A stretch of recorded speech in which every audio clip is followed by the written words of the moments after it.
English spoken की class में अब हम वर्ब और वर्ड को जोड़कर उपयोग करना सीखेंगे। अभी हम सेंटेंस बनाना नहीं सीख रहे हैं, सेंटेंस बनाना हम बाद में सीखेंगे। अभी हम सिर्फ वर्ब और वर्ड का उपयोग करना हम सीख रहे हैं। और वर्ब कुछ महत्वपूर्ण वर्ब है जिनका हम अपने निजी जीवन में उपयोग करते हैं।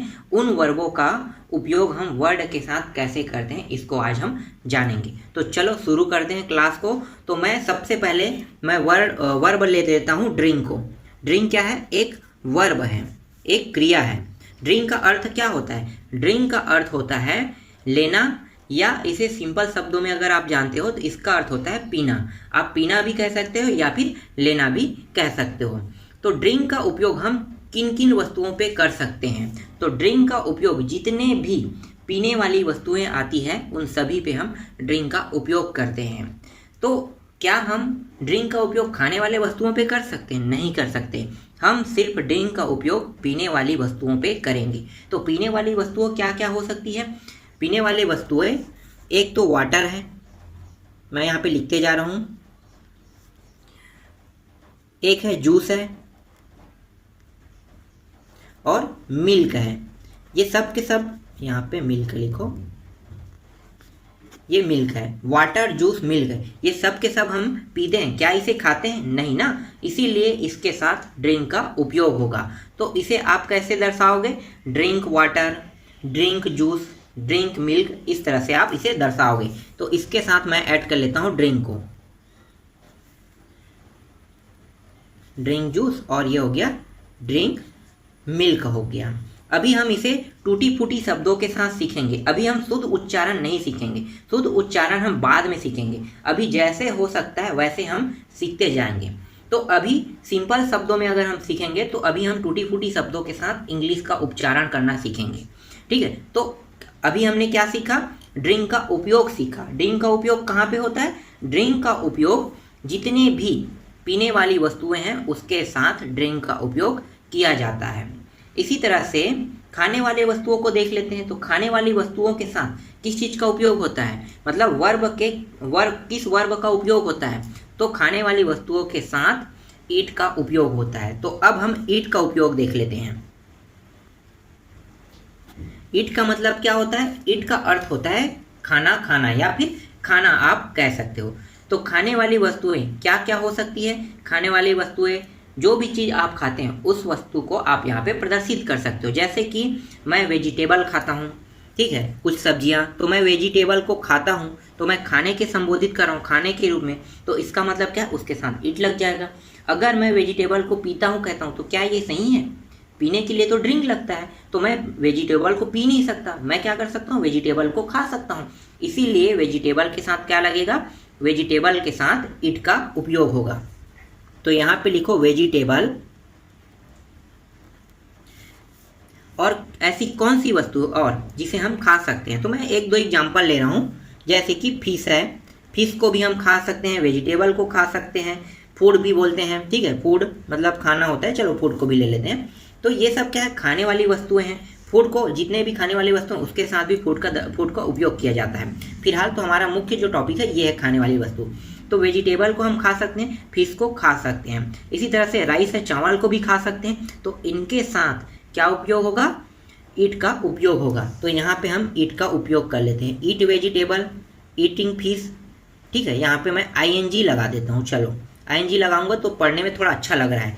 तो ईटिंग फिश, ईटिंग फिश, और ये हो जाएगा ईटिंग वेजिटेबल, और ये हो जाएगा ईटिंग फूड हो जाएगा। इस तरह से खाने वाले वस्तुओं के साथ हमने ईट का उपयोग कर दिया। जो खाने वाली जो वस्तु हैं वो है वर्ड है, और ये जो ईटिंग जो उपयोग हुआ है ये सब क्या है? वर्ब। तो देखो हमने वर्ब के साथ वर्ड का उपयोग कर रहे हैं यहाँ पे। तो यही चीज़ अभी हम सीख रहे हैं। और कुछ ऐसे वर्ब हैं उनको भी देख लेते हैं जिनका उपयोग हम अपने निजी जीवन में करते रहते हैं बोलचाल की भाषा में। तो एक है गो है। गो का उपयोग कब किया जाता है? गो का उपयोग जाने के लिए किया जाता है। जब हम कहीं भी जाते हैं तो वहाँ पे हम गो लगा सकते हैं। जैसे कि स्कूल जा रहे हैं तो गो लगा सकते हैं, बाजार जा रहे हैं तो गो लगा सकते हैं, फिर कोई सिटी जा रहे हैं तो गो लगा सकते हैं, कोई कंट्री जा रहे हैं तो गो लगा सकते हैं। तो जाने वाले चीज़ों को प्रेजेंट करने के लिए क्या लगाते हैं, हम गो लगाते हैं। तो चलो गो का उपयोग करना सीखते हैं। गो का उपयोग मैं स्कूल के साथ करता हूँ, तो क्या होगा, गो स्कूल। अभी हम टूटी फूटी शब्दों के साथ लगा रहे हैं, यहाँ पे टू लगाते हैं, फिलहाल मैं टू नहीं लगा रहा हूँ। आप सिर्फ इतना सीखो कि गो स्कूल मतलब स्कूल जा रहे हैं, लेकिन गो के साथ क्या लगता है, गो टू स्कूल लगता है। तो हम गो टू टू नहीं लगा रहे हैं, अभी हम सिर्फ सिंपल टूटी फूटी शब्दों के साथ हम इनका उपयोग करना सीख रहे हैं। तो गो स्कूल, गो जो है वो हमारा वर्ब है और स्कूल हमारा वर्ड है, तो हम वर्ब और वर्ड का उपयोग कर रहे हैं, तो गो स्कूल हो जाएगा।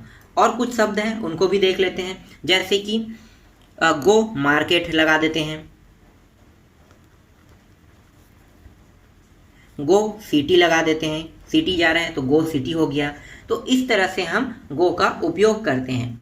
इसी तरह से कम भी क्या है, एक वर्ब है, कम का उपयोग आने के लिए करते हैं। जैसे कि हमने गो का उपयोग किया जाने के लिए, वैसे ही हम कम का उपयोग करेंगे आने के लिए। तो अगर मैं स्कूल गया था, ठीक है, गो का उपयोग करके मैंने गया, तो कम का उपयोग करके मैं क्या करूँगा, स्कूल से आऊँगा। तो यहाँ पे मैंने लिखा है कम स्कूल, फिर कम मार्केट, क्योंकि हमने मार्केट भी गया, क्योंकि हम यहाँ पे मार्केट भी गए हैं, तो मार्केट से भी आएंगे तो क्या करेंगे, कम मार्केट लगाएंगे, कम स्कूल लगाएंगे। समझ में आ रहा है, यहाँ पे ओरिजिनल जो वाक्य होता है वो कम टू स्कूल होता है, कम टू मार्केट होता है। तो अभी हम यहाँ पे टू को दोनों में से साइलेंट कर देते हैं। इसलिए हम साइलेंट कर रहे हैं क्योंकि यहाँ पे हम सिर्फ वर्ब का उपयोग और वर्ड का उपयोग करना हम यहाँ पे सीख रहे हैं, इसीलिए हम यहाँ पे टू को साइलेंट कर रहे हैं। इसी तरह से और कुछ वर्ब दिए हुए हैं, जैसे कि राइट दिया हुआ है। राइट का अर्थ क्या होता है, राइट का अर्थ होता है लिखना। तो जितने भी लिखने वाली वस्तुएं हैं, मतलब जिसमें भी हम लिखते हैं, उन सब को प्रदर्शित करने के लिए हम राइट का उपयोग करते हैं। जैसे कि हम बुक में लिखते हैं तो हम क्या लिखेंगे, उसे बुक राइटिंग लिखेंगे। अगर हम कंप्यूटर में लिखते हैं तो कंप्यूटर राइटिंग लिखेंगे। अगर हम टाइप जो राइडर होता है, अगर उससे लिख रहे हैं तो हम वहां पे लिखेंगे टाइप राइटिंग लिखेंगे।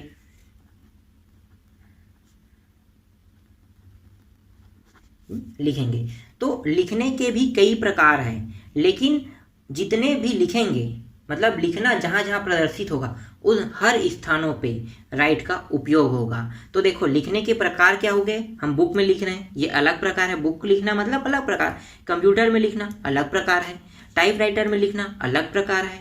तो इसी लिखने को प्रदर्शित करने के लिए हम जो वर्ब क्रिया उपयोग करते हैं उसे हम कहते हैं राइट। तो लिखने के कई प्रकार हो सकते हैं, लेकिन वहाँ पे वर्ब क्रिया क्या लगेगा, सिर्फ राइट ही लगेगा।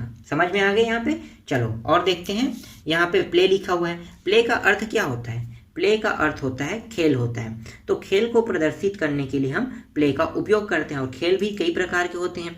हो सकता है हम अभी क्रिकेट खेल रहे हैं, हो सकता है हॉकी खेल रहे हैं, तो खेलों के प्रकार हैं, लेकिन उन सभी प्रकारों को प्रदर्शित किससे करेंगे, प्ले से करेंगे। क्यों, क्योंकि प्ले जो है वो खेल को प्रदर्शित करता है। तो देख लेते हैं यहाँ पे, तो यहाँ पे लिखो प्ले क्रिकेट, फिर प्ले फुटबॉल, प्ले हॉकी। तो जितने भी खेल है उसको प्रदर्शित करने के लिए हम प्ले का उपयोग करते हैं। इसके बाद यहाँ पे देखो ड्राइव है, ड्राइव का भी उपयोग देख लेते हैं। ड्राइव क्या है, ड्राइव का मतलब होता है चलाना होता है, ड्राइव का मतलब चलाना होता है। तो क्या चीज़ हम चला सकते हैं, तो जितने भी चलाने वाली वस्तुएं हैं उसके साथ हम ड्राइव का उपयोग करते हैं। जैसे कि हम कार ड्राइव लिखते हैं तो ये हो गया कार ड्राइव, मतलब कार चला रहे हैं। बस लिख रहे हैं तो बस ड्राइव हो जाएगा, क्योंकि हम बस को भी चला रहे हैं। हो सकता है मोटर बाइक चला रहे हैं, तो यहाँ पे मोटर बाइक आप लिख लो, मोटर बाइक ड्राइविंग। तो चलाने वाली वस्तुओं के साथ हम किसका उपयोग करते हैं, ड्राइव का उपयोग करते हैं। तो इस तरह से आज का लेक्चर मैं यहीं पे कंप्लीट करता हूँ। नेक्स्ट लेक्चर में नए टॉपिक के साथ आपके साथ चर्चा करेंगे।